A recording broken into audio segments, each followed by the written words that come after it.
ঘন জঙ্গলের ধারে একটা ছোট্ট মাটির ঢিবিতে থাকত এক নেউল।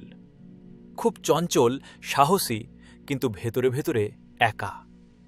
সবাই জানত নেউল আর সাপ মানেই শত্রুতা, তাই জঙ্গলের কেউ নেউলের খুব কাছে আসত না। একদিন সন্ধ্যাবেলা বৃষ্টি নামার ঠিক আগে নেউল শুনল দুর্বল একটা ফোঁসফোঁস শব্দ। কৌতূহল নিয়ে এগিয়ে গিয়ে দেখল একটা সাপ কাটা ঝোপে জড়িয়ে আহত অবস্থায় পড়ে আছে, শরীর নড়াতে পারছে না। নেউলের মনটা কেঁপে উঠল।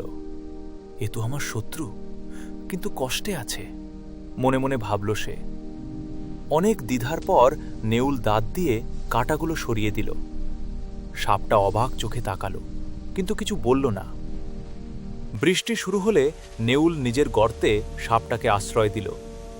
সেই রাতটা দুজন নীরবে কাটালো, শত্রু হয়ে নয়, দুজন অসহায় প্রাণী হয়ে। দিন যেতে লাগল। সাপটা ধীরে ধীরে ধীরে সুস্থ হল। নেউল প্রতিদিন খাবার এনে দিত, পাহারা দিত। কেউ জানত না এক নেউল আর এক সাপ একসাথে থাকে।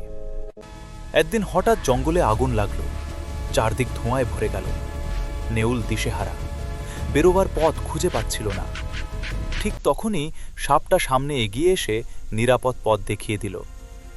সেই দিন নেউল বুঝল, শত্রুতা জন্মায় ভয় থেকে, কিন্তু সহানুভূতি জন্মায় হৃদয় থেকে। আগুন থেমে গেলে সাপটা চলে যাওয়ার সময় বলল, আমি জানি আমাদের একসাথে থাকা উচিত না, কিন্তু তোমার দয়া আমি কোনোদিন ভুলব না। নেউল কিছু বলল না, শুধু চোখে জল নিয়ে তাকিয়ে রইল। আজও জঙ্গলে বলা হয়, যেখানে নেউলের পায়ের ছাপ আছে সেখানে সাপ আর কামড়ায় না। কারণ কিছু বন্ধন যুদ্ধ দিয়ে নয়, নীরব ভালোবাসা দিয়েই গড়ে ওঠে।